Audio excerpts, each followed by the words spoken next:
So, Prime Minister, welcome in the studio. It's great to be back. Thank you so much for sparing some time for us. And Prime Minister, recently we had election results. You have got a strong minority government, but still short of majority.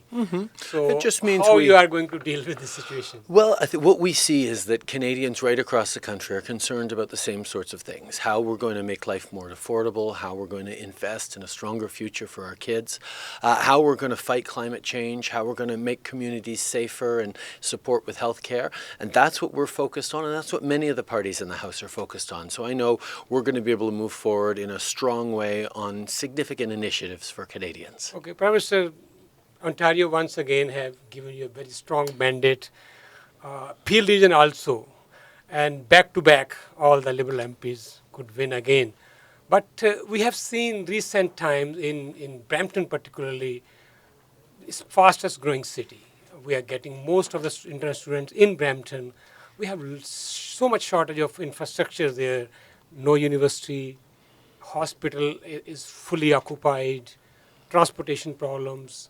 We are expecting LRT funding also. So any special package or anything we can expect for Brampton? What we're very excited about is working with the City of Brampton, working with the province on the priorities that are put forward. We know there's a need for investments in public transit, and the federal government's going to be a partner there. We know there's a need to do more around housing, and we have a national housing strategy and a first-time homebuyers plan that's going to support families move ahead. But at the same time, we're investing in the kinds of things that make a big difference for families, whether it's the Canada Child Benefit, that is lifting so many people out of poverty and giving real support to families, whether it's support for our seniors or for young people. We know that continuing to invest in Brampton, in the Peel region, is good not just for the region, but for the whole country. Okay, I was talking to the mayor of Brampton. He was telling me that, of course, we have lots of increase in the violence in this area.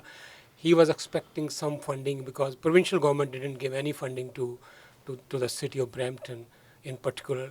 So crime is another big issue here. Yes. Well, we've committed to move forward on strengthening gun control. Unlike some conservative governments and conservative politicians, we know that stronger gun control keeps our communities safe. So we're going to be banning assault-style rifles. We know that guns designed to kill the largest number of people in the shortest amount of time have no place in our streets, have no place in our country, and we're going to be banning them. We're also going to work with municipalities that want to further restrict and limit handguns to enable them to do that. And these are commitments we made that we're going to move forward on. You have given 5 priorities in the throne speech. So can you mention a little bit more that? And we didn't see much about the pipeline in that throne speech. So are we focusing on the pipeline also? We know that we need to continue to fight climate change and invest in renewable resources and create the jobs that come with it. But we're going to have to make sure we're getting our resources to markets in sustainable ways while we're still reliant on so much gas and oil, and that's the balance that we're striking. And right across the country, people understand that that's a priority. When it comes to the various other priorities in the throne speech, well, these are Canadians' priorities. People talk to us about how they're having trouble finding a family doctor and why we're going to move forward on that, on support for our seniors, on support for more pharmacare. These are the kinds of things that make a difference to people. We also know that continuing to invest in growing the economy and supporting families is what Canadians expect of their politicians, and that's what we're going to continue to do. We have seen Mr.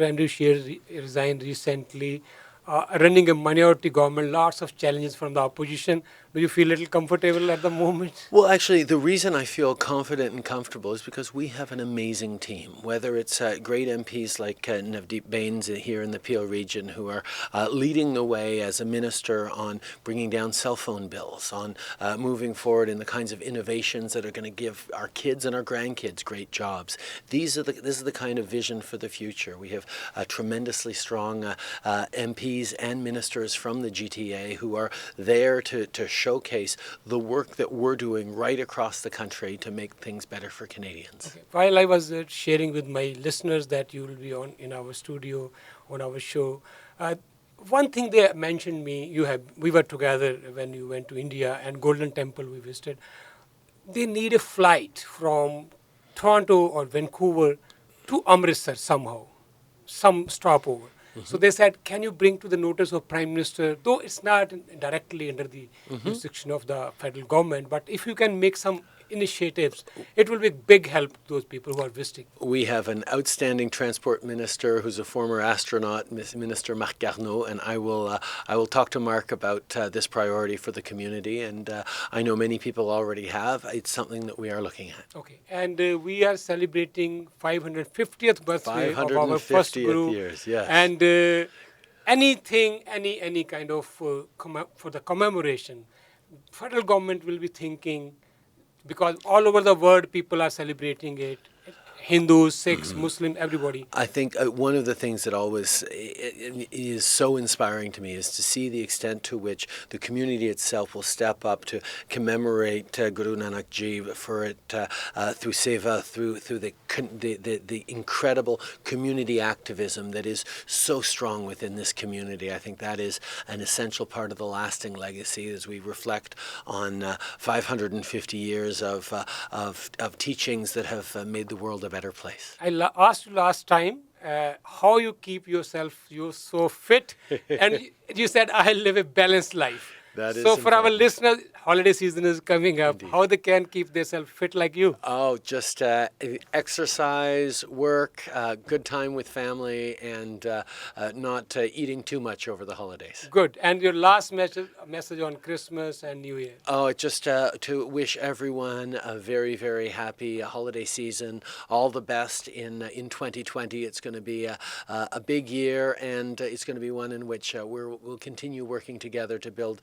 better opportunities for community and country. And coming back in the new year, what are the top priorities for the Liberal government? Just a lot of hard work for Canadians, making sure that life is more affordable, that communities are safe, and that we're fighting climate change. Prime Minister, thank you very much once again. It's an honor to be here. It's always a pleasure to be here. Thanks a lot. Thank you. Thank you.